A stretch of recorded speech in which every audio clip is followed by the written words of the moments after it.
Bismillahirrahmanirrahim. Assalamualaikum warahmatullahi wabarakatuh. Yang saya hormati Ibu Kepala Sekolah SD Negeri Anjelir 1, Ibu Tasli SPD. Yang saya hormati Ibu Rahmawati Triana sebagai calon guru penggerak angkatan 6 dari SD Negeri Anjelir 1. Bapak dan Ibu guru SD Negeri Anjelir 1 yang saya banggakan, puji dan syukur marilah kita panjatkan kepada Allah Subhanahu wa taala karena berkat kudrat dan iradatnya malam hari ini kita bisa melaksanakan kegiatan sosialisasi materi tentang budaya positif di sekolah. Jadi nanti kita akan mendengarkan paparan dari Bu Rahma terkait dengan bagaimana apa itu budaya positif di sekolah dan bagaimana implementasinya, dan itu sangat penting bagi kita, saya kira, untuk bisa kita terapkan di sekolah kita. Agenda kita pada malam hari ini adalah pembukaan, kemudian sambutan dari Ibu Kepala Sekolah, yang ketiga adalah paparan materi dari Bu Rahma, kemudian tanya jawab, dan kelima tutup. Untuk mengefektifkan waktu, Bapak dan Ibu, kita buka acara ini dengan pembacaan basmalah. Bismillahirrahmanirrahim. Selanjutnya adalah sambutan dari Ibu Kepala Sekolah SD Negeri Anjelir 1 kepada Ibu Adi, dipersilakan. Bismillahirrahmanirrahim. Assalamualaikum warahmatullahi wabarakatuh. Waalaikumsalam warahmatullahi wabarakatuh. Selamat malam. Salam sejahtera untuk kita semua. Terima kasih kepada pembawa acara yang sudah memberikan waktunya. Bapak dan Ibu yang saya banggakan, kemudian juga Ibu Rahma Triana, calon guru penggerak angkatan 6 yang saya hormati dan yang saya banggakan. Pada kesempatan ini alhamdulillah kita bisa tatap maya ya kalau sekarang membantu program calon guru penggerak. Jadi dalam hal ini Bapak dan Ibu kita akan sama-sama mengetahui apa yang akan disosialisasikan hari ini. Tadi di temanya sudah diberitahu oleh Pak Dudung bahwa budaya positif di sekolah, ya. Yang kita tahu budaya positif itu tentunya yang bagus-bagus, tapi mungkin paparan dari Bu Rahma itu nanti akan lebih jelas ya Bu Rahma gitu. Mungkin budaya positif ini sering kita lakukan gitu, tapi karena memang programnya dari guru penggerak seperti ini, mari kita ikuti, mari kita dukung. Semoga program calon guru penggerak ini menjadi satu, membuat hasil yang bagus ya. Kemudian juga Bu Rahma juga dilancarkan dalam kegiatan ini gitu. Jadi Bapak dan Ibu semuanya mari kita mendukung, walaupun ini baru 13 ya, yang tidak hadir mungkin banyak kalangan, tidak apa-apa ya, yang hadir ya. Silahkan dikembalikan kepada Dudung. Assalamualaikum warahmatullahi wabarakatuh. Waalaikumsalam warahmatullahi wabarakatuh. Terima kasih Ibu Kepala Sekolah atas sambutannya terkait dengan agenda kita malam hari ini. Nah, Bapak dan Ibu yang saya banggakan, alhamdulillah kita akan masuk ke agenda yang ketiga, yaitu paparan materi oleh Bu Rahma sebagai calon guru penggerak angkatan ke-6 tentang budaya positif di sekolah. Nah, kadang-kadang kita kan mungkin sering dengar budaya positif itu ya. Nah, kita hari ini kita akan mengetahui lebih dalam apa itu budaya positif di sekolah dan hal-hal atau bagaimana kiat-kiatnya supaya kita bisa mengetahui sekaligus juga bisa mengimplementasikannya nanti di sekolah, khususnya di kelas-kelas kita dan umumnya satu sekolah kita, gitu ya, agar bisa tercapai tujuan sesuai dengan visi dan misi sekolah kita. Silakan kepada Ibu Rahmawati Triana, dipersilakan. Ya, terima kasih Pak Dudung atas waktunya. Assalamualaikum warahmatullahi wabarakatuh. Waalaikumsalam warahmatullahi wabarakatuh. Kepada yang terhormat Ibu Aci selaku Kepala Sekolah SDN Anjelir 1, kepada Bapak Ibu Guru yang saya hormati, Alhamdulillah, segala puji dan syukur kita panjatkan kehadirat Allah Subhanahu wa Ta'ala. Pada kesempatan malam hari ini, saya diperkenankan untuk dapat menyambangi Bapak Ibu semua dalam kegiatan virtual yang insya Allah kita laksanakan dalam rangka mensosialisasikan tentang program kegiatan guru penggerak yang merupakan materi dari penyampaian modul 1.4 tentang budaya positif. Salam serta salam semoga tetap tercurah kepada uswah kita Nabi besar Muhammad Sallallahu Alaihi Wasallam, sahabat dan keluarganya, dan mudah-mudahan kita termasuk di dalamnya. Amin, amin ya rabbal alamin. Baik Bapak Ibu semuanya, izinkan saya pada kesempatan malam ini untuk sharing.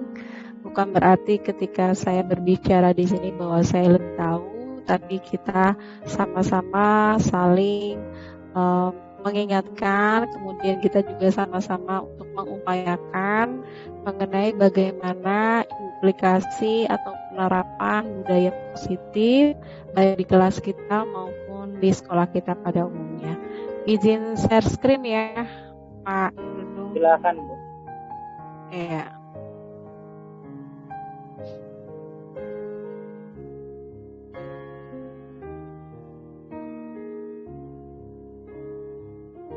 Iya. Sudah terlihat Bapak Ibu? Sudah, Bu. Sudah, Bu. Iya. Sudah, Bu Rahma. Iya. Baik. Untuk sebagai pengantar bahwa saya sudah sampaikan tadi, ini adalah kegiatan kami di program guru penggerak pada modul 1.4, yaitu mengenai budaya positif, dan saya mengangkat budaya positif yang ada di sekolah kita di SDN Anyelir 1. Nah, sebelumnya kita akan mengupas gitu ya, apa saja sih atau apa itu yang dimaksud dengan budaya positif gitu ya. Tentu Bapak Ibu semua mengetahui yang namanya positif itu berarti sesuatu hal yang baik-baik, betul kata Ibu Kepala Sekolah tadi ya. Dan itu merupakan suatu hal yang sudah kebiasaan yang dilakukan karena sudah menjadi suatu budaya. Maka budaya positif ini itu merupakan perwujudan dari nilai-nilai atau keyakinan yang universal atau keyakinan yang bersifat umum yang diterapkan di sekolah. Nah, biasanya budaya ini diawali dengan adanya perubahan paradigma ya tentang teori kontrol. Nah, selama ini kita sebagai guru itu merasa berkewajiban untuk mengontrol perilaku siswa kita agar mereka memiliki perilaku yang sesuai dengan harapan. Jadi kita itu selalu berharap bahwa anak-anak didik kita itu semua mereka selalu memiliki nilai-nilai yang baik yang sesuai dengan keinginan-keinginan kita, gitu ya. Nah, ada beberapa hal yang akan dibahas dalam budaya positif. Yang pertama itu adalah mengenai bagaimana perubahan paradigma stimulus respon. Kemudian yang kedua adalah mengenai konsep dari disiplin positif. Dan kemudian yang ketiga adalah keyakinan kelas. Dan yang keempat pemenuhan 5 kebutuhan manusia. Kelima tentang 5 posisi kontrol. Dan terakhir adalah segitiga restitusi. Kita akan coba bahas ya Bapak Ibu satu persatu mengenai apa sih yang dimaksud dari bagian-bagian ini ya. Yang pertama itu adalah mengenai perubahan paradigma stimulus respon. Bapak Ibu semuanya, kita seringkali guru itu ketika melihat sesuatu pasti kita akan langsung merespon. Nah itulah ya. Jadi ketika misalnya kita dihadapkan pada suatu kejadian, maka guru itu akan refleks mengambil suatu respon terhadap kondisi yang ada. Nah, bagaimana seseorang atau seorang guru itu, seorang pendidik itu bisa merubah gitu ya paradigma dari yang tadinya sifatnya itu spontanitas, yang stimulus respon, itu menjadi kepada sebuah pendekatan yang sesungguhnya yang seharusnya kita kembangkan sebagai seorang pendidik, yaitu pendekatan disebut sebagai pendekatan teori kontrol.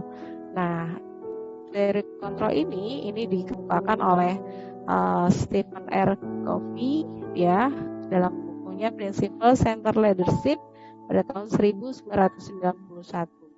Nah, beliau mengatakan bahwa gitu ya, bila kita ingin membuat kemajuan secara perlahan atau sedikit-sedikit, maka yang kita lakukan adalah kita mengubah sikap atau perilaku kita ya. Namun bila kita ingin memperbaiki cara-cara utama kita, maka kita perlu mengubah kerangka acuan kita. Nah, ubahlah bagaimana Anda melihat dunia dan bagaimana Anda berpikir tentang manusia. Ubahlah paradigma Anda, skema pemahaman dan penjelasan aspek-aspek tentang realitas. Artinya di sini bahwa kita diminta sebagai seorang pendidik itu menganggap bahwa siswa itu adalah sesuatu atau makhluk yang unik ya, di mana siswa itu memiliki karakter masing-masing dan mereka memiliki kebutuhan masing-masing yang berbeda antara satu dengan yang lain.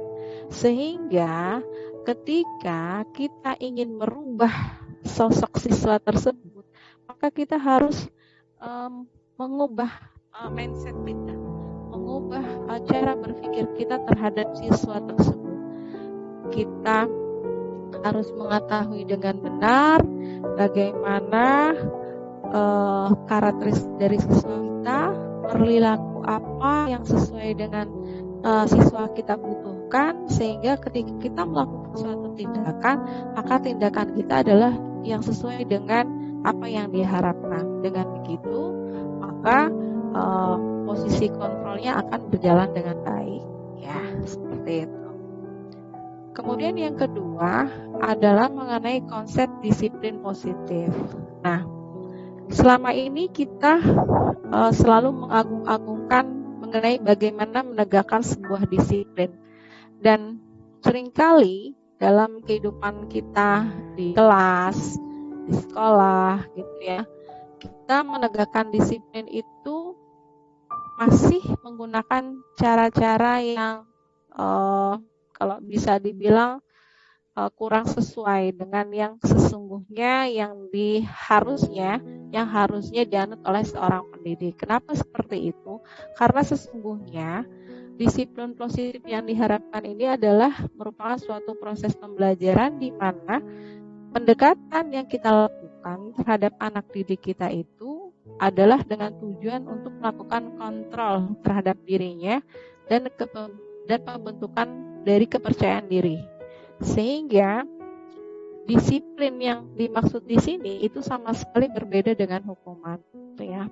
Tapi kadangkala tanpa kita sadari, kita masih belum bisa membedakan apa yang dimaksud dengan disiplin positif atau disiplin dalam arti memberi hukuman. Misalnya, gitu ya, ketika anak tidak mengerjakan PR, kemudian kita menyuruh dia atau memberi hukuman kepada dia untuk menulis sebanyak misalnya 1 halaman penuh tulisan "Saya berjanji tidak akan berbuat seperti ini lagi", seperti itu. Nah, kalau kita lihat sesuai dengan teori dari disiplin positif, maka yang kita lakukan itu sesungguhnya tidaklah sesuai, gitu ya. Kenapa? Karena yang kita lakukan terhadap anak didik kita itu berupa suatu hukuman, bukan merupakan suatu konsekuensi, ya. Jadi yang namanya hukuman itu tidak ada hubungannya dengan perbuatan yang dia lakukan. Tapi kalau konsekuensi, ketika dia misalnya tidak mengerjakan PR, maka tugasnya, konsekuensinya adalah berarti ketika misalnya waktu istirahat, dia diberikan waktu ketika teman-teman yang lain istirahat, dia harus menyelesaikan PR tersebut. Nah, itu yang disebut sebagai konsekuensi.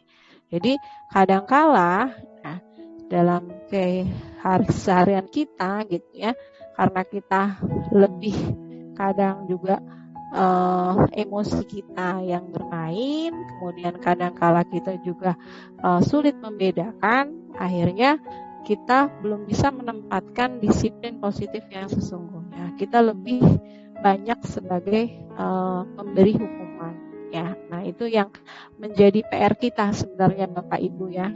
Dan itu pun saya sadari gitu ya, setelah saya mempelajari modul ini gitu ya, itu saya baru tersadar bahwa ternyata apa yang selama ini saya lakukan dalam upaya saya menerapkan disiplin kepada siswa saya di kelas, ternyata bukan itu yang dimaksud sebagai disiplin positif, tapi saya lebih bersifat sebagai pemberi hukuman.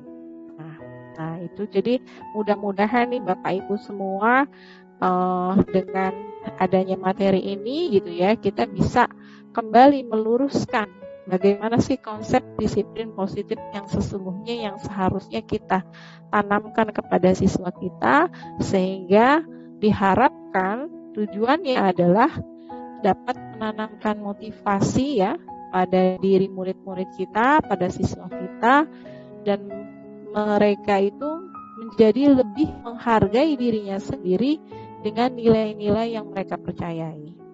Dan ketika mereka memiliki motivasi tersebut, maka itu akan muncul dalam dirinya dan itu akan bersifat stuck gitu ya, lama dalam jangka panjang. Jadi dia tidak akan terpengaruh dengan adanya hukuman, adanya reward, tapi mereka tetap berperilaku sesuai dengan nilai-nilai kebajikan yang mereka menganggap bahwa nilai kebajikan itu adalah menjunjung tinggi dari nilai-nilai yang telah mereka hargai. Ya, seperti itu. Nah, kemudian bagaimana cara untuk mewujudkan ya sikap disiplin positif? Caranya yang bisa kita lakukan ketika kita di kelas, Bapak Ibu semuanya, dan ini juga alhamdulillah sudah saya lakukan, yaitu kita membuat yang disebut sebagai keyakinan kelas ya. Jadi ketika mungkin dulu kita kemarin-kemarin gitu ya, saya juga masih menggunakan yang disebut sebagai peraturan kelas. Ternyata berbeda Bapak Ibu ya antara peraturan kelas dengan keyakinan kelas. Nah, yang diharapkan dari budaya positif ini bukan peraturan kelas, melainkan keyakinan kelas. Kenapa seperti itu? Karena kalau peraturan itu sepertinya dibuatnya sepihak. Kemudian tidak ada keterlibatan siswa dan bahasanya pun sangat kaku gitu ya. Tapi dengan keyakinan kelas kita berupaya untuk bagaimana kita membuat peraturan atau satu rules di dalam kelas itu dari pendapat anak-anak sendiri. Libatkan mereka untuk menentukan sendiri apa saja poin-poin keyakinan yang bisa dijalankan di kelas, sehingga dengan begitu harapannya dengan curah pendapat itu maka mereka memiliki suatu motivasi di dalam diri mereka yang kemudian itu akan meningkatkan kesadaran mereka dalam melaksanakan setiap rules yang telah dibuat itu, dan tanpa adanya paksaan, tanpa adanya perasaan tertekan dan lain sebagainya. Kenapa? Karena awalnya dari mereka yang mengusulkan, mereka yang membuat, kemudian menyepakati bersama-sama seperti itu. Dan dengan begitu diharapkan dengan keyakinan kelas ini, maka di kelas itu semua akan baik-baik saja. Kenapa? Karena semua merasa bertanggung jawab dengan adanya keyakinan tersebut. Ya, ini tadi sudah saya lakukan di kelas, alhamdulillah. Jadi anak-anak diberikan sticky note, kemudian mereka diminta untuk menuliskan apa-apa saja keyakinan kelas mereka, kemudian keyakinan kelas itu kita sepakati bersama dan kemudian ditandatangani dan diyakini untuk bisa tetap dilaksanakan sepanjang pembelajaran. Ya. Nah, kemudian Bapak Ibu semuanya terkait dengan keyakinan kelas ini, ya, ada beberapa kebutuhan dasar gitu ya yang harus dipenuhi oleh seorang siswa. Ketika misalnya seorang siswa itu melanggar dari keyakinan kelas yang telah disepakati, itu pasti ada dasarnya, pasti ada alasannya. Nah, bisa jadi alasannya adalah tidak terpenuhinya salah satu dari 5 kebutuhan dasar ini. Ya, adapun 5 kebutuhan dasar manusia, Bapak Ibu bisa lihat di sini di dalam diagramnya ya. Yang pertama itu yang paling tengah di sini. Ini adalah kemampuan untuk kebutuhan, maksudnya kebutuhan untuk bertahan hidup, ini yang paling utama. Kebutuhan untuk bertahan hidup. Kemudian yang selanjutnya adalah kasih sayang, love and belonging. Kemudian ada kebutuhan akan kebebasan atau freedom. Selanjutnya ada kebutuhan akan kesenangan atau fun, dan adanya kebutuhan akan penguasaan atau power.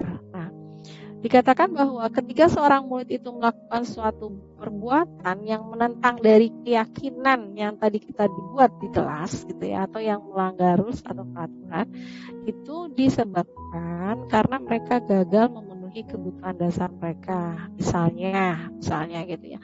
Misalnya ketika ada seorang anak ketika jam istirahat misalnya, dia kemudian bermain-main, kemudian setelah itu bermain-main dengan misalnya dengan semprotan air sehingga mengenai adik kelas misalnya, seperti itu.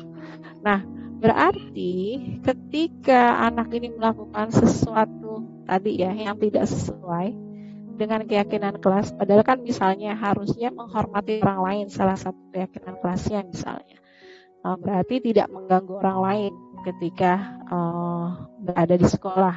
Nah, ketika jam istirahat ternyata misalnya anak tersebut tadi mengganggu orang lain gitu ya dengan cara menyemprot-nyemprotkan air atau mainan gitu ya. Nah, bisa jadi hal tersebut dilakukan oleh anak tersebut itu karena memang dia belum terpenuhi kebutuhan dasarnya. Kebutuhan dasar yang mana kalau yang itu? Berarti kebutuhan akan kesenangan atau fun ya. Nah, di mana tandanya? Tandanya adalah ketika anak tersebut bermain-main itu dia kan merasa senang gitu ya. Nah, dia merasa senang, kebutuhan dasar kesenangannya terpenuhi ketika dia main-main itu, tapi ternyata dari tindakannya itu secara tidak sadar dia sudah merugikan orang lain. Nah, inilah yang kemudian nanti kita coba untuk mencari solusinya bagaimana mengatasi bila kedapatan misalnya permasalahan siswa seperti itu, gitu ya. Atau banyak dalam kehidupan kita di sekolah gitu ya, sehari-hari di sekolah, masalah-masalah yang dihadapkan ya dari siswa kita hadapi dari siswa-siswa kita. Betapa ada beberapa siswa-siswa kita yang suka gitu ya melanggar aturan gitu ya, tata tertib. Nah, itu kita sebagai seorang pendidik tidak boleh langsung menjas atau memberikan hukuman, tapi bagaimana kita mencoba mencari tahu dulu alasannya kenapa siswa tersebut melakukan hal tersebut ya. Nah, bisa jadi itu tadi salah satu dari kebutuhan dasarnya tidak terpenuhi sehingga dia melakukan hal itu, dan itu harus kemudian kita coba telisik lebih dalam lagi, kemudian kita cari solusinya. Nah, gitu ya Pak Ibu. Nah, untuk bisa menempatkan gitu ya, untuk bisa menempatkan penanganan terhadap siswa-siswa yang mengalami masalah, maka kita harus melihatnya dari posisi kontrol kita sebagai seorang pendidik ya. Nah, posisi kontrol ini itu terbagi menjadi 5 Bapak Ibu.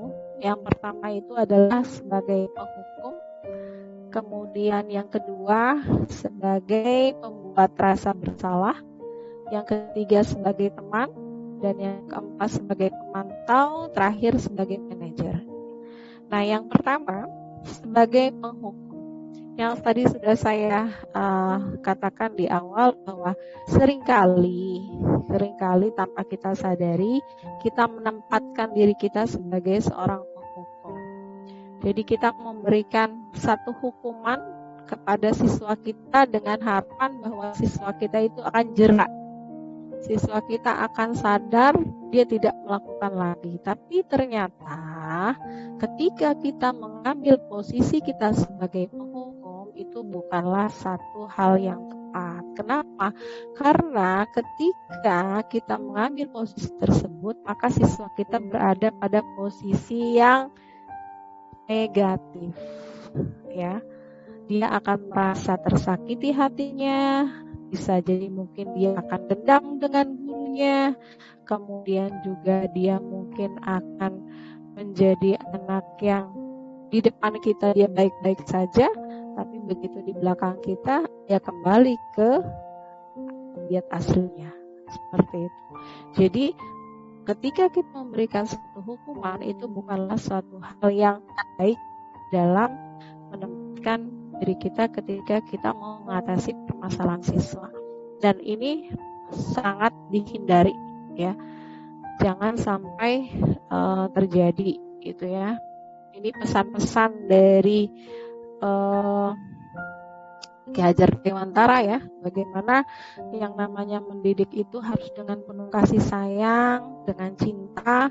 Maka hindarilah hal-hal yang sifatnya itu menekan, kemudian juga memberikan kesan negatif terhadap siswa. Termasuk diantaranya adalah ketika kita menempatkan diri kita sebagai seorang penghukum, ya.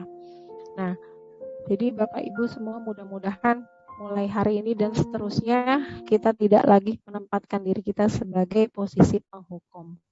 Kemudian yang kedua adalah sebagai pembuat rasa bersalah. Seringkali Bapak Ibu mungkin juga kita pernah gitu juga, ya, mengatakan kepada siswa kita, "Nak, kamu nggak kasihan ya," misalnya kayak Bu Rahma misalnya. "Nah, kamu nggak kasihan ya sama Bu Rahma. Kalau kamu seperti ini nanti Bu Guru dimarahin sama Ibu Kepala Sekolah. Kalau kamu seperti ini nanti Ibu bla bla bla bla," gitu ya.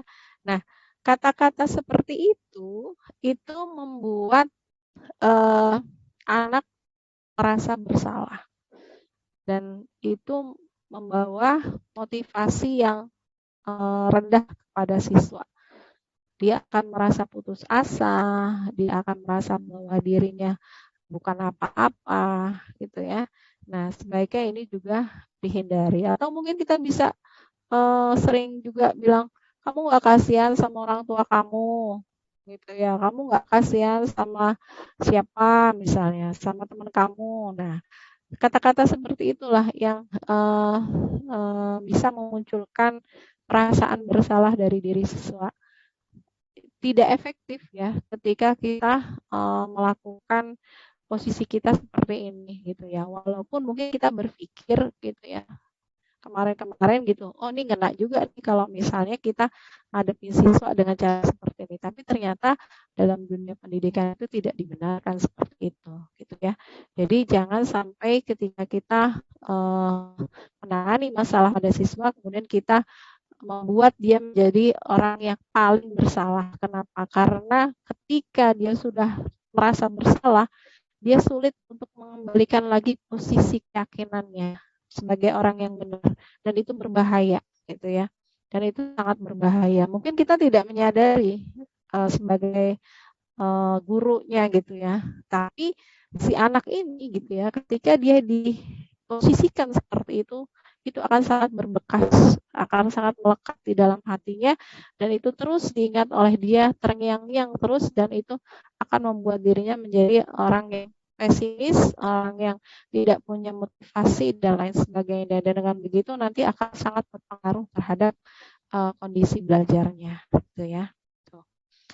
Itu yang nomor 1 dan 2 yang sebaiknya kita hindari, gitu ya. Yang ketiga adalah posisi sebagai teman, gitu ya. Ada kalanya seorang pendidik itu tidak selalu posisinya selalu di atas. Kita boleh menempatkan diri kita sebagai seorang teman dengan bicara santai, gitu ya. Kita mencoba untuk masuk ke sisi dunianya anak-anak ketika mereka mempunyai suatu masalah atau suatu kondisi di mana mereka membutuhkan kita gitu ya, kita memposisikan diri kita sebagai teman. Dengan begitu anak akan merasa dekat dengan kita. Tapi hati-hati gitu ya Bapak Ibu semua, ketika kita memposisikan diri kita sebagai teman, jangan sampai gitu ya, jangan sampai kebablasan gitu. Karena nanti khawatirnya gitu ya, anak murid itu akan menganggap kita sebagai bukan lagi sebagai gurunya gitu, tapi sebagai benar-benar sebagai temannya. Tapi tetap harus ada batasan yang jelas gitu ya. Di mana kita bisa bertindak sebagai teman dan di mana kita sebagai orang yang memang posisinya gurunya gitu ya, sebagai pendidik yang posisinya lebih di atas daripada siswa kita gitu ya. Tapi juga yang juga harus diperhatikan jangan sampai dimanfaatkan oleh siswa kita gitu ya. Jadi ketika biasanya anak-anak dengan yang ketika dia sudah merasa sangat dekat, dia akan merasa nyaman dengan guru tersebut dan tidak dengan guru lain. Nah, hati-hati gitu ya, tidak dengan guru lain. Sehingga nanti dia akan mencari semacam perlindungan gitu ya.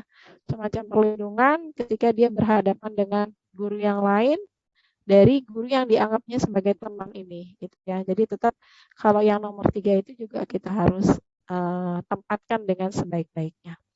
Nah, kemudian yang keempat itu adalah sebagai pemantau ya. Layaknya seorang pemantau berarti kan melihat, kemudian memberi arahan dan lain sebagainya gitu ya.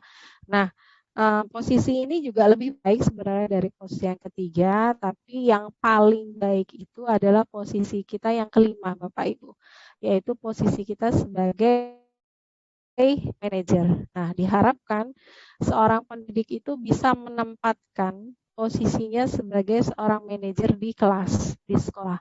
Jadi ketika kita menghadapi suatu masalah terkait dengan siswa, maka kita memposisikan diri kita sebagai seorang manajer. Bagaimana kita bisa mencoba mencari tahu alasan apa dia melakukan itu, kemudian kita mengajak berdiskusi agar permasalahan yang telah dilakukannya itu bisa kemudian dijadikan sebagai upaya perbaikan ke depannya, gitu ya. Nah, inilah posisi yang paling ideal ya Bapak Ibu ketika kita menangani siswa kita kedapatan dengan suatu permasalahan, yaitu sebagai manajer ya. Kemudian yang selanjutnya adalah segitiga restitusi ya. Segitiga restitusi. Apa yang dimaksud dengan segitiga restitusi? Nah, segitiga restitusi ini adalah suatu proses gitu ya, suatu proses yang dijalankan oleh kita untuk dapat mengatasi suatu permasalahan pada siswa, di mana harapannya ketika kita melakukan suatu tindakan penanganan masalah, maka siswa akan berupaya untuk bisa memperbaiki dirinya. Nah, ini juga akan menciptakan suatu kondisi di mana siswa itu belajar dari kesalahan yang telah dilakukan oleh dirinya dan dia kembali lagi ketika sudah melakukan segitiga restitusi ini ke dalam kelompoknya sebagai suatu individu yang memiliki karakter yang kuat, ya. Ada 3 langkah dari segitiga restitusi. Yang pertama itu adalah menstabilkan identitas ya di sini. Jadi ketika kita mendapati seorang siswa melakukan suatu masalah gitu ya, maka kita coba dekati dia, kita coba panggil dia secara pribadi ya, 4 mata seperti itu. Kemudian kita tanyakan tentang apa alasannya dia melakukan itu. Kemudian juga kita informasikan, kita sadarkan bahwa setiap manusia itu memiliki kesalahan dan kesalahan itu kita lakukan itu adalah suatu hal yang wajar, yang manusiawi, tapi kemudian kita berusaha untuk mencoba memperbaiki kesalahan yang ada. Kemudian yang selanjutnya, yang kedua adalah proses validasi tindakan yang salah. Nah, kita coba mencari tahu dari kesalahan yang sudah dilakukan itu, nilai-nilai keyakinan kelas apa atau nilai-nilai keyakinan sekolah apa yang dilanggar oleh anak tersebut. Dan kemudian ditanyakan kepada anak tersebut, bagaimana solusinya kalau menurut kamu, apa yang harus kamu lakukan, kemudian mulai kapan kamu akan melakukan itu, misalnya seperti itu ya. Dan yang terakhir itu adalah menanyakan keyakinan yang sini bahwa anak itu diminta juga untuk kembali lagi melihat kepada keyakinan yang ada, yang disepakati bersama di kelas, dan berupaya untuk melakukan upaya perbaikan seperti itu. Insya Allah dengan segitiga restitusi ini bukan lagi anak mendapatkan suatu hukuman terhadap kesalahan yang dibuat, tapi bagaimana anak tersebut menyadari bahwa dia sudah melakukan suatu kesalahan dan kemudian dia berupaya untuk memperbaiki kesalahan itu dengan harapan dia tidak melakukan lagi kesalahan yang sama di lain waktu, dan dia juga bisa kembali ke lingkungan ya itu dengan karakter yang lebih kuat tentunya, seperti itu ya. Nah, Bapak Ibu semuanya, ini ada aksi nyata yang sudah saya lakukan di kelas. Yang pertama tadi adalah kegiatan membuat keyakinan kelas ya. Di sini tadi di mana anak-anak dilibatkan untuk membuat poin-poin keyakinan kelas yang kemudian disepakati bersama dan kemudian juga diharapkan dapat dilaksanakan. Kemudian nilai-nilai budaya positif lainnya yaitu senyum, sapa, dan salam yang juga kita sudah lakukan ya di sekolah kita dan diupayakan terus untuk tetap terus dilakukan. Kemudian juga bagaimana salah satu poinnya itu adalah menjaga kebersihan. Nah, itu termasuk salah satu dari keyakinan kelas yang dibuat tadi. Jadi anak-anak melakukan kegiatan bersih atau piket bersama. Kemudian juga aktif dalam pembelajaran ya, di sini di mana anak-anak dilibatkan dalam pembelajaran, di mana pembelajaran itu berpusat pada siswa gitu ya, bukan lagi guru sebagai senternya, tapi bagaimana pembelajaran itu lebih difokuskan, lebih dipusatkan kepada siswa sehingga siswa bisa lebih banyak menggali dan aktif dalam pembelajaran. Dan yang terakhir ini adalah kegiatan segitiga restitusi yang sudah saya lakukan terkait dengan permasalahan yang kemarin baru saja terjadi. Salah seorang saya di sini, Afrizal ya, itu mengganggu adik kelas sempat jam istirahat ya, itu mengganggu adik kelas sehingga akhirnya saya coba panggil, kemudian melakukan komunikasi dengan segitiga restitusi dan alhamdulillah persoalannya juga sudah selesai. Demikian Bapak Ibu yang bisa saya sampaikan terkait dengan bagaimana budaya positif yang ada di sekolah dan yang sudah saya coba terapkan di kelas. Demikian, wabillahi taufiq wal hidayah. Assalamualaikum warahmatullahi wabarakatuh. Waalaikumsalam warahmatullahi wabarakatuh. Terima kasih Bu Rahma, tepuk tangan dong Bapak Ibu untuk Bu Rahma, luar biasa materinya. Ini banyak hal baru ya yang kita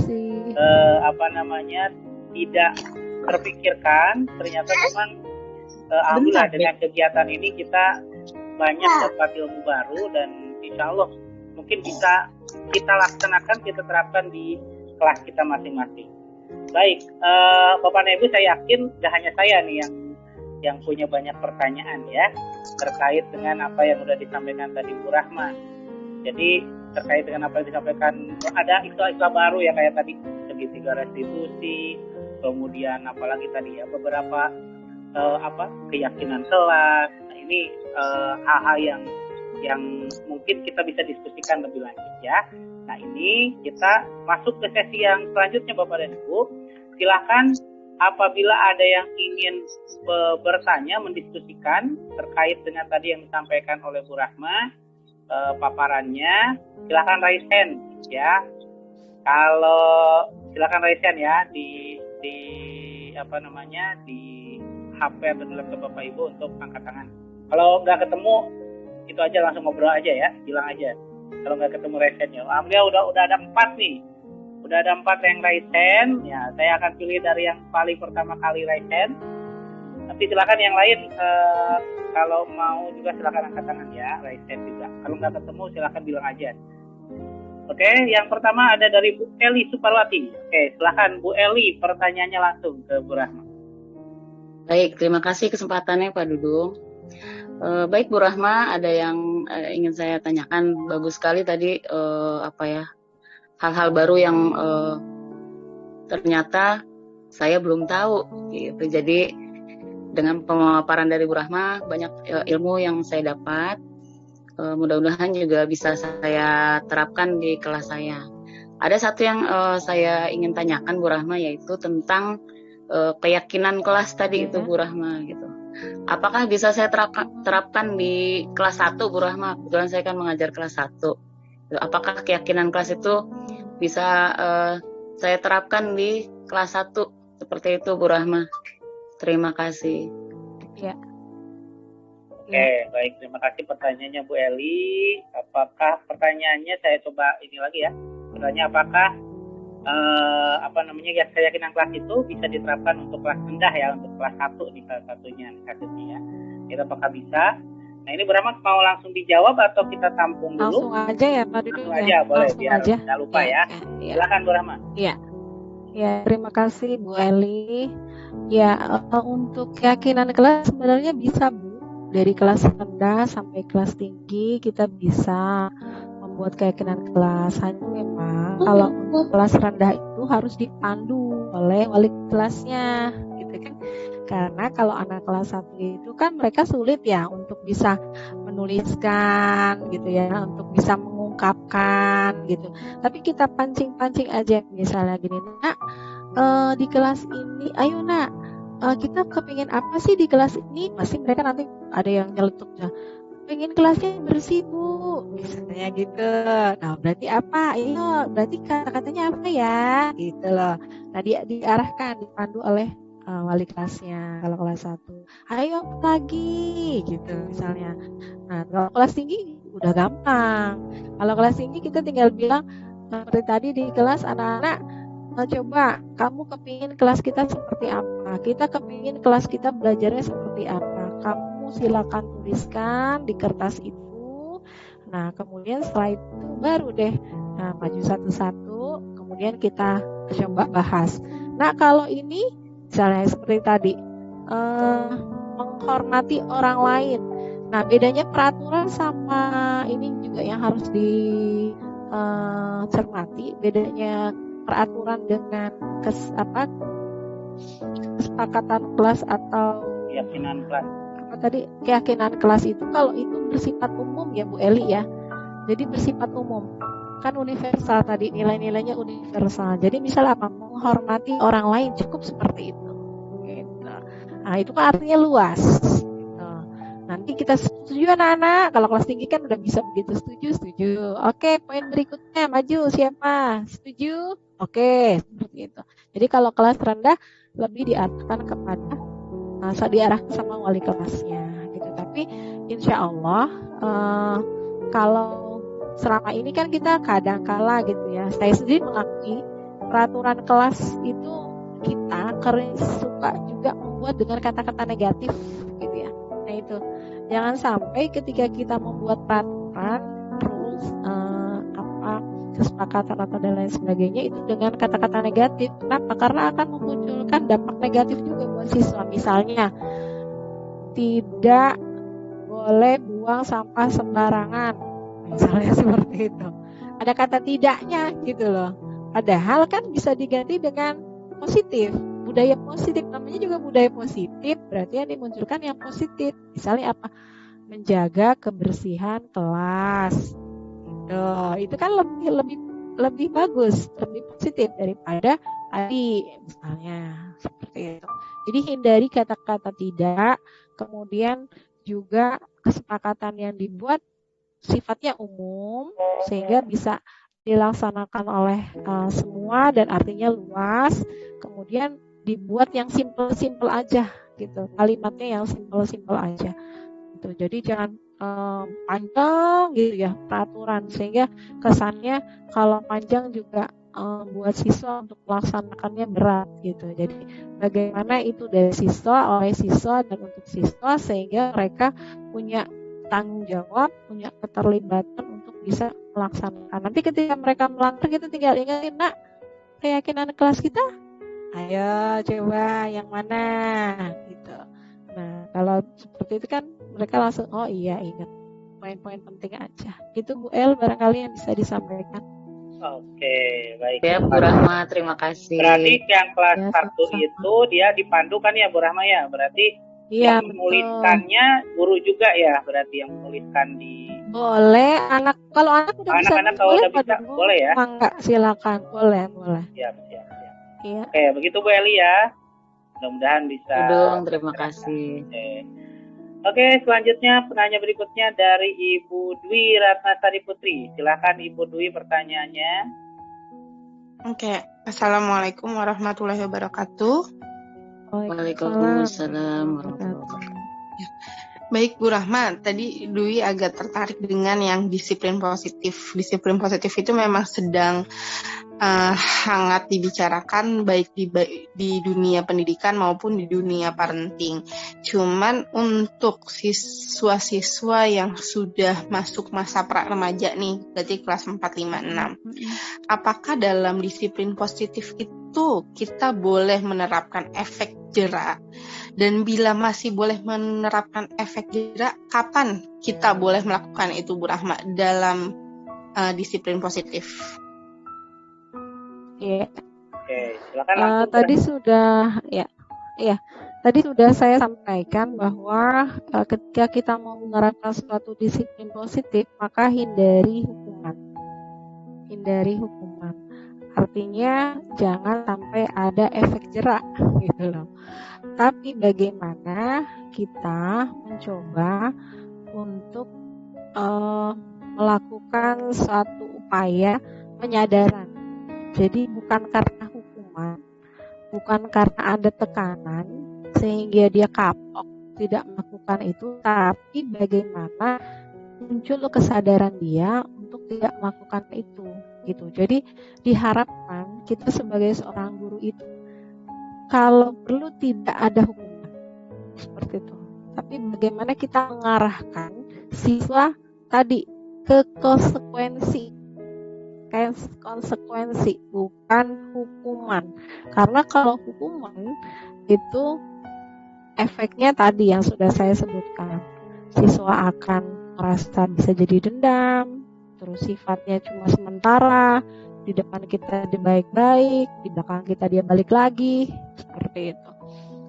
Tidak ada muncul kesadaran. Tapi ketika kita mencoba untuk kita menyadarkan dia dengan konsekuensi yang kalau dia lakukan ini maka dia akan begini, gitu ya. Misalnya gitu ya, ketika misalnya dia tidak tertib di dalam kelas, ya, kemudian kita bukan memberikan dia hukuman misalnya dengan cara bersihkan WC atau lari keliling lapangan atau kita marah-marahin seperti itu. Tapi bagaimana misalnya ketika dia tidak tertib di kelas, maka ketika dia misalnya berapa menit tidak tertib, maka waktu istirahatnya tadi dia harus tetap di dalam kelas tertib, misalnya seperti itu. Itu kan konsekuensi, beda dengan hukuman gitu ya. Nah, dengan begitu maka itu akan tumbuh kesadaran pada diri dia. Nah, untuk anak-anak kelas 4, 5, 6 ini kan memang masa-masanya mereka ya, masa-masanya di mana mereka lagi aktif-aktifnya, kemudian juga adalah hal-hal yang mereka tuh keingintahuannya lebih besar gitu, sehingga mereka mencoba mencari tadi pemenuhan kebutuhannya itu.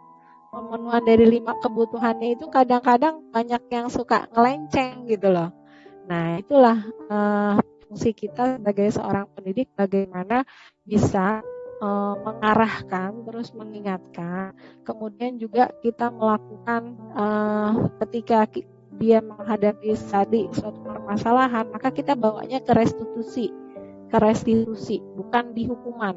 Sekali lagi bukan hukuman, tapi kita lakukan proses yang disebut sebagai segitiga restitusi, sehingga dengan harapan dia akan menyadari kesalahannya dan dia memperbaiki itu.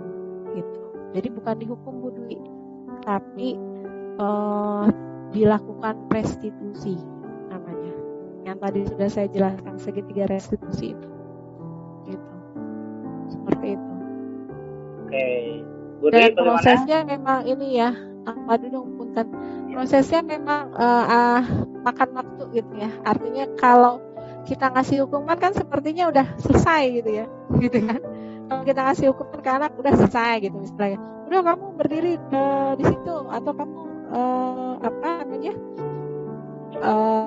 dikasih hukuman apa, selesai udah gitu. Tapi kalau restitusi itu panjang Bu. Ya, perlu Kita waktu. harus ngobrol dulu. Iya, perlu waktu. Kita harus ngobrol dulu dari hati ke hati sama anaknya. Kita cari tahu masalahnya dia ada di mana. Kemudian kita gali dari dia bagaimana seharusnya yang dia lakukan. Butuh proses, memang butuh kesabaran. Jadi nggak instan seperti kita memberi hukuman kepada anak. Gitu. Oke. Seperti Baik. itu Bu Dwi. Bu Dwi, bagaimana, masih sudah puas? Oke, baik. Selanjutnya penanya berikutnya adalah Ibu Tanti Sutanti. Silakan Ibu Tanti. Baik, Pak Dudung, terima kasih. Assalamualaikum warahmatullahi wabarakatuh. Waalaikumsalam warahmatullahi wabarakatuh. Bu Rahma, ini sebetulnya pertanyaannya hampir sama dengan pertanyaan dari Bu Dwi. Hanya saya langsung aja ke spesifikasi Bu Rahma. Bagaimana cara kita mengatasi yang siswa yang memang dibilang sering ya Bu Rahma, dia mengatakan hal-hal yang kasar gitu. Jadi ketika saya masuk kelas, laporannya anaknya itu lagi. Padahal anak itu sendiri itu tahu bagaimana ciri-ciri anak yang soleh, kemudian dia harus berbuat apa gitu. Nah, bagaimana gitu cara menerapkan disiplin disiplin positif ini agar kita tidak memberikan efek jera kepada anak, bahkan agar anak itu tidak merasa tidak merasa terhukum atau bagaimana gitu Bu Rahma solusinya. Iya. Jadi Bu Tanti, seperti tadi sudah saya sampaikan, kita harus mengajak anak itu bicara empat mata Bu Tanti. Kita coba bicara dengan anak tersebut, kita tanya alasannya, Nak, kenapa kamu suka mengucapkan kata-kata tidak baik, gitu kan? Selama ini kan mungkin kita belum tahu ya alasan dia kenapa dia seperti itu. Nah, ketika kita sudah tahu, misalnya karena dia hanya untuk apa misalnya, hanya untuk pemenuhan kebebasan misalnya, seperti itu. Dia menganggap bahwa ketika dia bicara begitu, ya dia merasa lega atau bagaimana gitu ya. Nah, kemudian setelah itu baru kita coba arahkan dia untuk kalau menurut kamu. Nah, itulah tadi perlunya kita bikin atau buat yang disebut sebagai kesepakatan atau apa itu tadi lupa saya. Kesepakatan kelas. Iya, kesepakatan kelas itu ya. Keyakinan kelas maksud saya. Nah, kita ingatkan keyakinan kelas. Kita ingatkan, Nak, dari keyakinan kelas yang sudah kita sepakati. Nah, makanya masing-masing itu kelas itu seharusnya punya yang disebut sebagai keyakinan kelas itu tadi. Dari keyakinan kelas yang sudah kita sepakati, apa yang kamu langgar dari situ. Nah, dari situ baru kita ajak dia diskusi. Kalau menurut kamu, bicara kamu seperti ini, apakah itu sesuai dengan keyakinan kelas kita? Nah, dia akan jawab kan. Nah, kemudian kalau menurut kamu, bagaimana seharusnya? Dia akan memberikan alasan nanti. Harusnya begini Bu, begini. Nah, kalau begitu, mulai kapan kamu akan melaksanakan itu? Kita buat itu tuh semacam perjanjian Bapak Ibu, ya. Nah, kalau dia bilang mulai hari ini saya akan berusaha misalnya untuk tidak lagi bicara kasar. Nah, itu bikin catatan tuh sama kita, ya. Dibikin catatan sama kita di depan dia nih. Ini ya. Nah, kamu tadi sudah mengatakan bahwa mulai hari ini kamu tidak akan mengulangi kembali, dan berarti kemudian apa yang harus kamu lakukan setelah ini? Nah, nanti kita arahkan tuh. Nah, berarti kamu harus misalnya kata-kata itu kan ditujukan ke orang lain, misalnya dia harus meminta maaf kepada semua teman yang ada di kelas atau bagaimana. Nah, itu dilakukan gitu dengan harapan nanti gitu ya, itu kita pantau terus Bu Tanti prosesnya, ada perubahan nggak dari waktu ke waktu gitu. Kalau ternyata berubah, berarti alhamdulillah udah kena nih sama dia restitusinya. Tapi kalau ternyata masih belum juga berubah, kita panggil lagi Bu Tanti untuk yang kedua kalinya gitu. Dan ya itu tadi yang saya bilang, prosesnya bisa jadi tidak cepat gitu, butuh waktu, butuh kesabaran, karena tadi yang kita tanamkan adalah nilai-nilai positif gitu loh. Jadi mengubah sesuatu yang sudah ibaratnya jadi sesuatu hal yang biasa buat mereka dan itu mereka anggap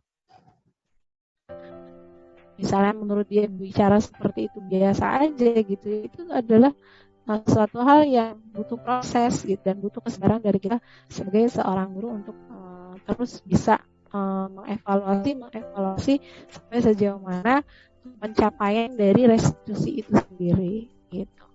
Insya Allah kalau kita gitu ya, insya Allah kalau kita sabar, saya sih yakin ya, bismillah ya, kalau kita sabar, pendekatan kita juga ngena sama anak gitu ya, insya Allah dia akan berubah gitu. Lain halnya kalau misalnya kita menjas dia gitu. Kalau kita udah menjas dia, maka yang ada udah mental gitu, karena sulit ya untuk bisa diajak untuk kerja sama gitu. Dia udah ada dinding pembatas antara kita dengan dia udah nggak suka sama kita, dia udah nggak mau dengerin kita, jadi seperti itu, karena setiap kali ketemu pasti dimarahin, seperti itu. Begitu Bu Rama. Iya, prosesnya. Oke, Bu Rama, terima kasih. Tapi Bu Rama, sedikit saya pertanyaan lagi, ini mengenai kesepakatan kelas gitu. Apakah boleh mata pelajaran membuat kesepakatan kelas tersendiri yang berbeda dari kelasnya gitu? Boleh nggak? Sebaiknya sih di dalam kelas itu hanya ada satu kesepakatan kelas gitu. Nanti ya. Jadi kalaupun misalnya bidang studi mau ikutan nimbrung pointernya, bisa disampaikan ke kelas gitu supaya nanti dimasukkan ke dalam kesepakatan kelas gitu. Baik. Terima kasih Bu Rahma atas penjelasannya. Ya, sama-sama. Oke, baik. Terima kasih Bu Tanti atas pertanyaan juga jawaban dari Bu Rahma. Selanjutnya dari Pak Gustiono. Pak Gustiono, silakan Pak Gustiono. Dari Master nih pertanyaannya. Assalamualaikum warahmatullahi wabarakatuh. Waalaikumsalam warahmatullahi wabarakatuh. Kedengaran suara saya Bu Rahma? Kedengaran jelas Pak. Alhamdulillah. Ini Bu Rahma, yang tadi Ibu sampaikan itu sungguh sangat menarik dan merupakan pengalaman yang luar biasa buat saya, mungkin juga bagi guru-guru yang lain. Ada satu pertanyaan ini Bu Rahma. Tadi yang disampaikan itu kan barangkali yang disampaikan adalah proses ya. Dari mulai artinya untuk membuat kesepakatan bersama, kemudian anak itu berubah, kan mungkin dimulai dari sejak kecil ya, sejak dari kelas 1 ya.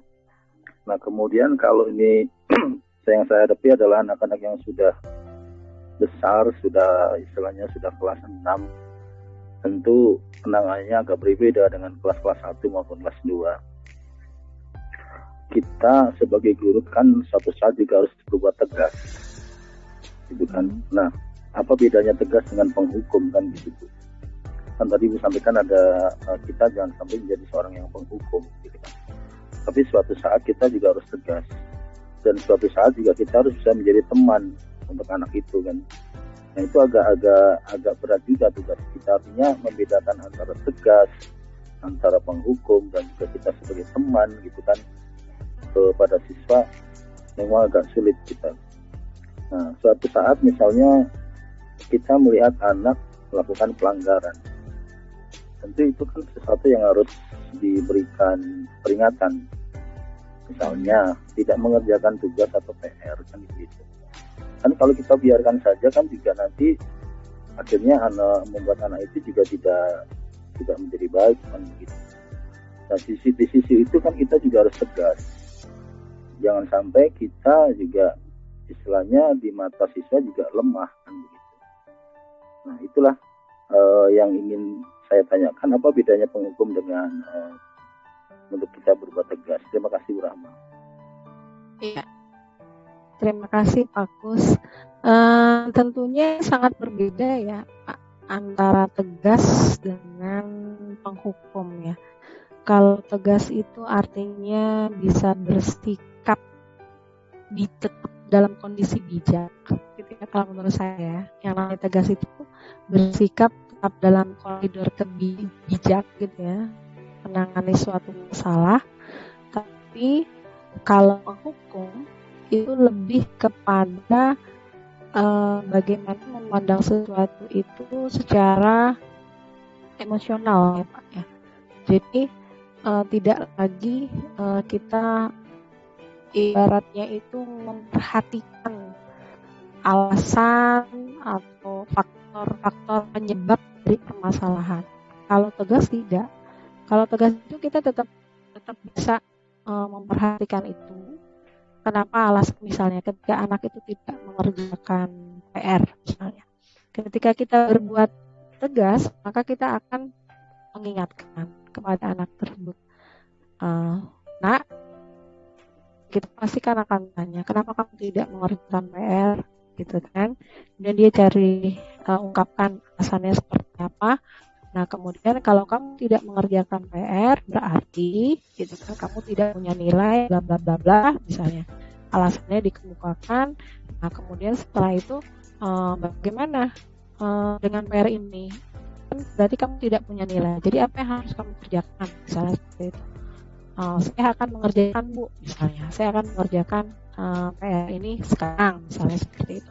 Ya, berarti silakan dikerjakan. Dan kemudian setelah itu, apakah ini akan diulangi kembali?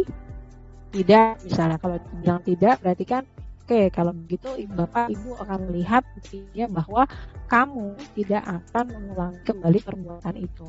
Mulai besok dan seterusnya. Itu kita tegas, gitu ya. Kita tegas. Tapi ketika kita posisi kita sebagai seorang penghukum, mungkin kita akan langsung misalnya gitu ya, kenapa kamu tidak mengerjakan PR misalnya gitu, sudah sana di luar, nggak usah ikut pelajaran misalnya seperti itu. Jadi itu bedanya gitu Pak. Ketika kita memposisikan diri kita sebagai seorang penghukum, maka kita tidak pengen tahu tuh apa sih yang mendasari alasan dia tidak mengerjakan PR. Karena bisa jadi ketika dia tidak mengerjakan PR itu bukan berarti karena dia malas, bisa jadi mungkin gitu ya, mengalami itu orang tuanya sakit sehingga dia harus membantu orang tuanya sehingga dia nggak sempat untuk mengerjakan PR. Itu kan hal yang manusiawi sebenarnya. Ketika hal itu terjadi sama anak kita kan harus tahu gitu. Nah kalau seperti itu kita nggak bisa menghukum dia, kita langsung memberikan judgement bahwa kamu tidak taat, kamu tidak mengikuti aturan kelas, tidak mengerjakan PR, silakan keluar, misalnya seperti itu. Atau kita kasih hukuman yang lain lah, misalnya suruh selama 3 hari, misalnya seperti itu, atau gimana gitu ya. Nah itu yang hukuman yang seperti itu gitu. Tapi kalau tegas, ya kita bisa menyikapi setiap permasalahan, kita cari dulu alasannya apa, kemudian setelah itu kita coba secara bijak menyelesaikan itu. Dengan begitu kan kita akan tahu sebenarnya alasannya apa, sehingga yang kita lakukan terapinya juga tepat sama anak itu. Itu Pak Kus. Mudah-mudahan bisa memberikan pencerahan. Oke, bagaimana Pak Kus? Sudah terjawab pertanyaan. Terima kasih Bu Rahma atas penjelasannya. Ya, sama-sama. Oke, baik. Nah, ini ada Ibu Kepala Sekolah nih. Silakan Ibu mau bertanya atau mau menambahkan, Bu?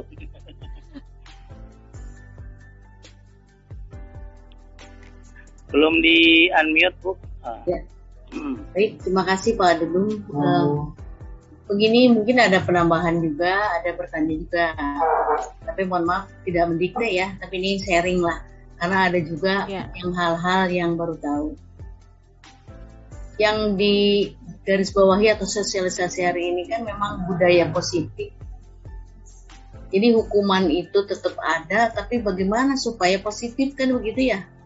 Gitu. Jadi tidak ada lagi berkata yang istilahnya hukuman. Kan hukuman itu juga kalau sekarang mah masuknya ke perundungan ya Bu ya, ke bullying ya kan gitu. Itu harus dimulai dari kita sebagai guru, hilangkan tuh. Walaupun dengan kata-kata misalnya kan gitu ya.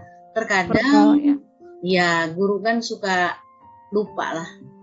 Namanya juga guru juga manusia ya Bu ya.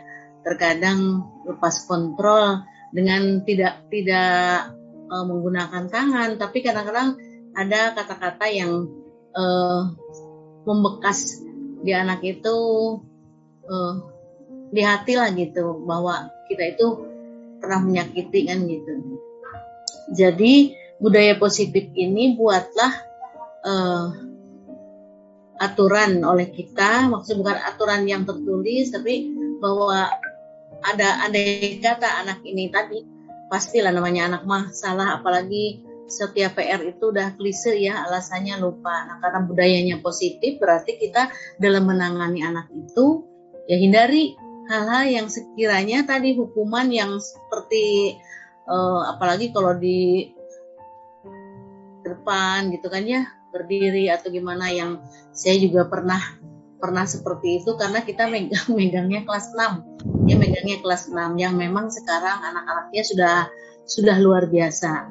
Ya. Jadi kembali ingat budaya positif. Jadi anak itu tidak merasa dihukum atau diberi sanksi gitu. Bagaimana caranya? Itu masukan saja. Nah, kemudian tadi kan kesepakatan ya Bu Rahma. Nah, kesepakatan itu apakah juga tertulis? Bagaimana dengan tata tertib yang kita buat gitu kan ya itu pertanyaannya ya.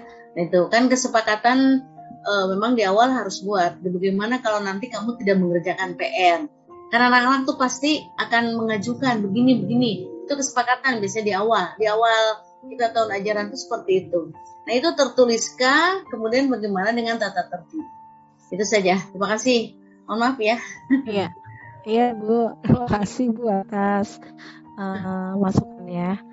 Untuk kesepakatan sebaiknya tertulis Ibu. Sebaiknya tertulis, tetap kita buat kesepakatan di kelas, ditempel di kelas kalau perlu seperti itu, supaya semua anak tahu, kemudian semua anak juga merasa bertanggung jawab dan melaksanakan. Nah, kalau peraturan itu kaitannya biasanya dalam ruang lingkup sekolah Bu, peraturan sekolah misalnya. Nah, itu lebih luas lagi. Nah, tadi dikatakan bahwa kalau peraturan itu kan dia lebih spesifik Bu, kalimat-kalimatnya. Nah, sedangkan kalau kesepakatan kelas itu lebih bersifat umum aja gitu. Jadi dia hanya poin-poin sederhana saja. Nah, kita buat di kelas, kita tempel sehingga nanti anak-anak bisa tahu dan bisa melaksanakan. Kalau peraturan sekolah berarti kan yang membuat sekolah. Sebaiknya memang juga terkait dengan peraturan sekolah kan seharusnya ya Bu ya, prosesnya kita juga kan melalui musyawarah ya Bu ya. Jadi bukan hanya dibuat sepihak gitu ya, tapi melibatkan misalnya komite sekolah, kemudian melibatkan guru-guru semua, kemudian melibatkan orang tua siswa, ada perwakilan lah dari orang tua siswa terkait dengan peraturan, sehingga dengan harapan ketika peraturan itu dibuat semua pihak mengetahui dan bisa dilaksanakan dengan baik seperti itu. Jadi tertulis Bu, dibuatnya tertulis supaya lebih lebih nyata, kemudian bisa dilihat dan bisa dilaksanakan, kemudian juga bisa dievaluasi nanti. Kalau untuk kesepakatan atau kesepakatan kelas itu bisa di review Bu. Artinya ketika misalnya ada sesuatu yang saya sudah tidak up to date gitu misalnya, atau sesuatu yang perlu kita revisi, kita perbaiki, boleh diperbaiki. Beda sama peraturan sekolah. Kalau peraturan sekolah harus pakai proses kalau untuk mengubah kan. Tapi kalau kesepakatan kelas atau keyakinan kelas, cukup kita dengan anak-anak saja. Ketika misalnya ada sesuatu yang mau kita tambahkan misalnya, atau ada sesuatu yang mau kita rubah, nah kita sepakati lagi, kita bisa ganti, kita bisa review. Seperti itu, Bu. Ya, kan kadang-kadang ada kata-kata tidak boleh mencoret-coretkan, ada kata tidaknya ya. Tidak boleh mencoret-coret tembok, tidak boleh, kan ada kata tidak ini. Tuh, berarti kan tidak positif ya. Berarti itu, iya maksudnya itu kadang-kadang tidak tertib kan ya, tidak boleh ini, ada kata tidaknya. Berarti kan itu agak sedikit penyimpang dari budaya positif itu, maksudnya kan seperti itu. Jadi ya kan, ya sementara sekarang tata tertib yang ada di kelas kan seperti itu, tidak membawa ini, tidak boleh ini, kan ada kata tidaknya. Gitu maksudnya. Kalau kesepakatan kan beda ya kan gitu. Diperbaiki. Berarti kan harus lebih halus ya. Harus lebih halus maksudnya gitu, dengan kaitannya dengan budaya positif tersebut. Karena di budaya positif tidak boleh ada kata tidak. Tidak boleh kata jangan gitu kan ya, dialihkan dengan hal-hal yang lebih masuk ke anak-anak seperti itu barangkali ya. Gitu. Jadi tata tertib yang sekarang ini memang sudah terpampang ya, itu tadi ya belum mencerminkan budaya positifnya masih ada ya. Seperti itu aja sih ya, mohon maaf itu mah ini namanya pengetahuan ya, namanya juga bersosialisasi. Berarti pada saat kita membuat tata tertib ini, hilangkan kata tidaknya, kata jangannya, lebih diperhalus barangkali ya, seperti itu. Ya, gitu? Betul Bu. Ya. Terima kasih ya gitu, mangga silakan sama-sama. Terima kasih Bu Kepala Sekolah atas masukannya dan juga pertanyaannya. Baik Bapak dan Ibu, jam barangkali Pak Dudung. Oh udah ya, berarti sudah ditutup ya Bu Rahma. Karena udah jam 20 kayaknya masih pada seru nih kayaknya ya, masih diskusinya luar biasa ya. Baik Bapak dan Ibu, waktu sudah menunjukkan jam 20 sesuai dengan tadi disampaikan bahwa kita sampai jam 20 ya.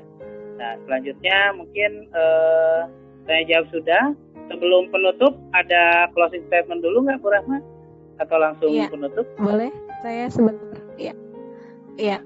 Terima kasih Pak Dudung. Jadi dari yang sudah saya sampaikan tadi mengenai bagaimana penerapan budaya positif, mudah-mudahan gitu ya, dengan penyampaian tadi kita bisa menerapkan ya, bagaimana penerapan budaya positif baik di kelas kita maupun di sekolah kita, dan kita terus mengembangkan budaya-budaya positif yang sudah ada di sekolah kita sehingga terus berkembang menjadi suatu hal yang ciri khas lah, kalau dulu ya ciri khas SDN Anjelir 1 di mana budaya positif itu menonjol gitu ya.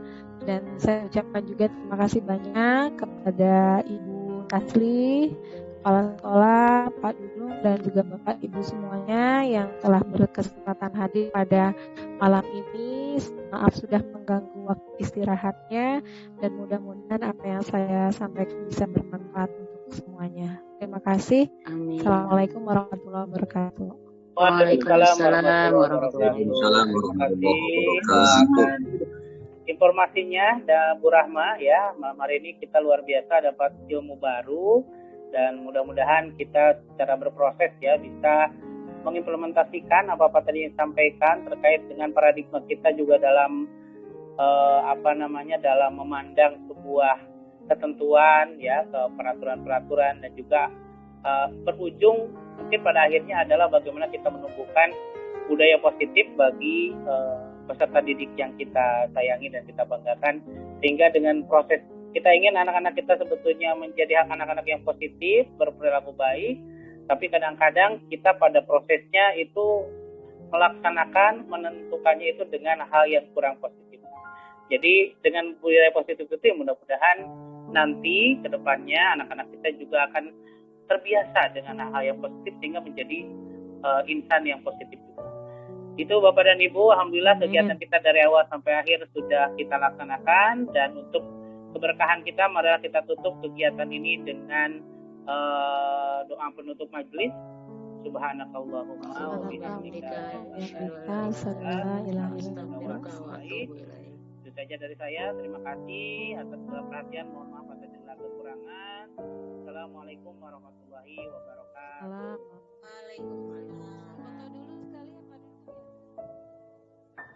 Assalamualaikum warahmatullahi wabarakatuh. Perkenalkan, saya Kepala Sekolah di SDN Anyelir 1 yang berterima kasih kepada Ibu Rahmawati Triana SPD, calon guru penggerak di angkatan ke-6 yang sudah mensosialisasikan budaya positif di sekolah. Sungguh luar biasa, bisa memberikan pengetahuan lebih kepada guru-guru yang ada di SDN Anyelir 1 dalam penerapan budaya hidup yang positif di sekolah, sehingga kita bisa menerapkan disiplin tanpa pemaksaan kepada anak, kemudian tanpa larangan dan ada kata-kata tidak kepada anak, sehingga anak bisa menyadari apa kesalahannya, kemudian juga insya Allah bisa berubah dengan budaya positif tersebut. Mudah-mudahan budaya positif ini menjadi budaya di SD Anyelir 1. Assalamualaikum warahmatullahi wabarakatuh. Nama saya Dudung Batu Jaman, guru di SD Negeri Anyelir 1 Depok. Sangat-sangat bangga sekali dan saya berterima kasih kepada Ibu Rahmawati Triana, calon guru penggerak angkatan ke-6 yang telah mensosialisasikan terkait dengan budaya positif di sekolah. Pada kegiatan tersebut saya jadi pemikiran saya jadi terbuka sekali dengan budaya positif di sekolah, dan saya menjadi sadar bahwa selama ini di sekolah, di kelas saya sendiri khususnya, kita masih ada hal-hal yang masih perlu kita perbaiki, terutama kaitannya dengan budaya positif dan penanaman disiplin tanpa memaksa kepada siswa. Termasuk juga dibahas juga di dalamnya tentang segitiga restitusi, di mana bagaimana menyelesaikan masalah dengan cara yang baik untuk memberikan kesadaran bagi siswa yang terkena dalam tanda kutip masalah. Terima kasih kepada Bu Rahma, sukses terus kegiatan guru penggeraknya. Mudah-mudahan bisa terus memberikan inspirasi kepada kita semuanya. Assalamualaikum warahmatullahi wabarakatuh. Saya Fira Kumalasari dari kelas 6C, berasal dari sekolah SDN Anyelir 1. Testimoni saya adalah kami sangat senang dapat membuat keyakinan di kelas kami. Kami juga merasa terlibat dalam melakukannya dan sangat bertanggung jawab. Budaya positif di sekolah kami pun dapat terus berkembang. Terima kasih pada Bu Rahma yang sudah membimbing kami.